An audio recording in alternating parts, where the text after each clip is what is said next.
Someone as audacious as VeryDarkMan that can call out the president and say you are a failure. Something me, I'm scared, I cannot do it. Something most of us cannot do. Left his house, his comfort zone with some other people from different states to Oyo State to advocate for those kids that have been in the bush to be released, and then tout attacked them. Oyo people, are you guys not supposed to come out in mass? The women, the men, the children. Look for those touts and lay them down and flog them. Or just send them into exile. Ban them from Oyo State. Because VeryDarkMan and his people came to do what they cannot do. And they have guns. When I get gone, children, people, your state has become so chaotic. A teacher's head was... People are still in the bush, and you guys, the people that came to help you, help give you a voice, because let's not get a voice for that side again. I'm sure you guys have protested before, and the governor did not come out. VeryDarkMan came, protested, and the governor came out.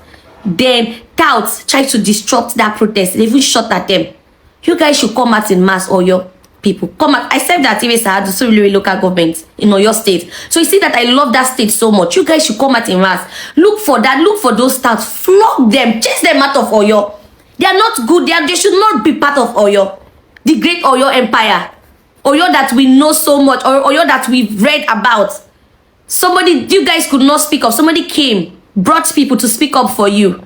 Kids have been in the bush. Because it has not affected you guys directly. Look for those touts. Wanna wipe them anyhow. What kind of nonsense is this? Someone that is audacious as VeryDarkMan. Though one of the people that can tell the president you are this, you are that. With me, I can't do it because I'm scared. A lot of us are scared. Only one man that says, okay, I'm not scared. I can do this. I can call out anyone on their bullshit. Their governor came out yesterday. You guys should come out in mass. Support the protest. And make sure you not flog those touts. People of Oyo, you guys were supposed to join in that protest. Now that attention of the whole country is on that state, if these people leave your state, your governor might not give you attention again. Like that protest, there's supposed to be thousands of people demanding for the release of these kids because they've been in that bush for so long. And it's even raining. Only God knows if these kids, if most of them are still alive. Because the weather is not even nice. Who knows if they have been fed?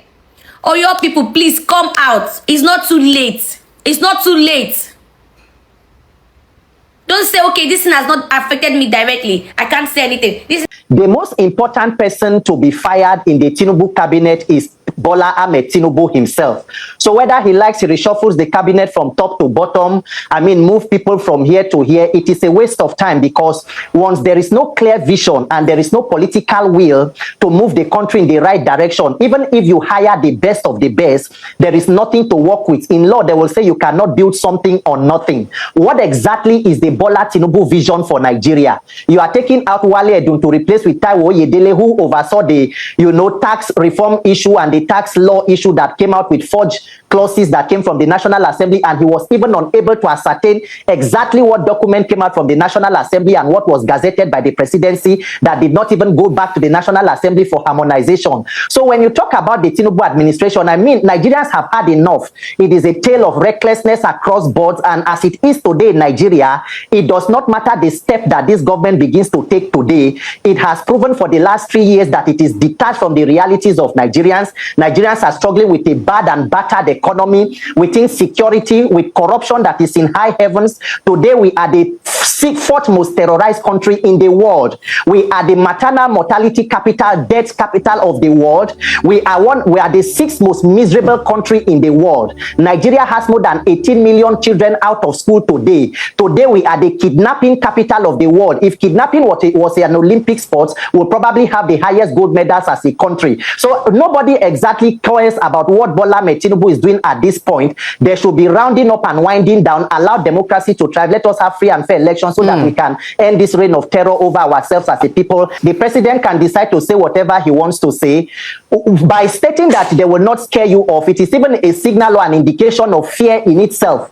Because when the president comes out to talk about the ABC National Convention, Mr. Dapo, are you aware of any court order that says it is illegitimate for the ABC to have held their convention? convention, why is the president talking about it? So when you want to talk about respecting the judiciary and court orders, was it part of the respect for the judiciary for the president to visit the Nigerian Judicial Council and also the judges, and they were singing on his campaign mantra on their mandate, they shall collapse? Does the president understand that in a democracy there is a principle of separation of power, and the judicial arm of government must be devoid of executive interference, where you commit a cabinet minister to take care of the welfare of the judicial officers? And today we have the kind of judiciary that we have in Nigeria. Does the president understand the principle of the constitution and the judiciary or the laws that govern this country to know that the primary responsibility of government is the protection of life and property, and that under his watch Nigeria is the fourth most terrorized nation in the world, and that having failed woefully in protecting the lives of Nigerians and their property, the president has no reason to be moving about the country talking about a campaign or re-election when persons are dying? Did President Tinubu respect the judiciary and the lives of Nigerians when people were slaughtered in Plateau State? He visited the state, ended in the airport, and said because there was no light, he was spending 10 minutes. They rather brought victims of insecurity to the airport to meet the president like a monarch. Is President Tinubu aware that as a president and commander-in-chief, kidnappers are taking people and Mr. government is paying ransom? No, Mr. Dapo, I don't know exactly what the president is talking about, but as a people, we must ensure we have free and fair elections to liberate ourselves. I wrote it down so I will not forget. Breaking news, my fellow Nigerians. In 2006, the then EFCC chairman by name Nuhu Ribadu came before the Nigerian Senate and listed 5 most corrupt governors. They include Orji Kano of Abia State, Bola Ahmed Tinubu of Lagos State, Ahmed Sani Yerima of Zamfara State, Godswill Akpabio of Akwa Ibom, George Akume of Benue State, Chimaroke Nnamani of Enugu State. In 2026, 20 years later, Orji Kano is now a senator. Bola Ahmed Tinubu is now the president of the Federal Republic of Nigeria. Ahmed Sani Yerima is now a senator. George Akume is now a senator, appointed by Tinubu as SGF. Alright. Godswill Akpabio is now your Senate president. Chimaroke Nnamani is now a senator.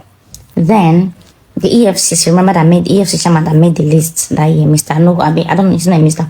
Nuhu Rabidu, who made the list, is now Tinubu's national security advisor, with those he listed and alleged as worst criminals. Like, did you get that, or should I retake that again? That is the country you and I are living like. That is the country we are part of. That is Nigeria. You guys, we don't know what we're into. No, like, we do not actually know. We don't. This is the abode of the kidnappers. This is their den. This is where they come to hide and behave as if they are peaceful persons.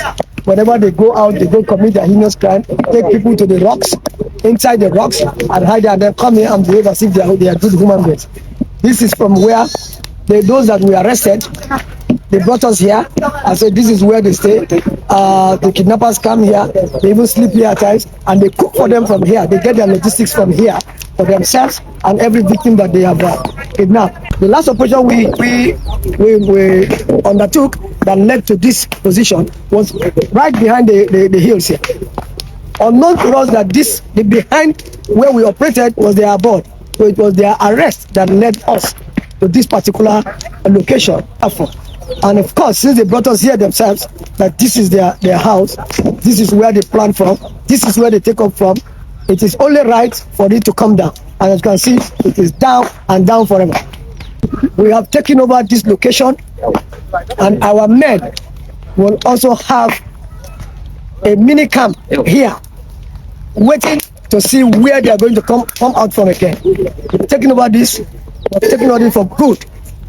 Whether with infrastructures or no infrastructures, we will man some of our men here to ensure that these people don't come back again and take over as a result of our absence.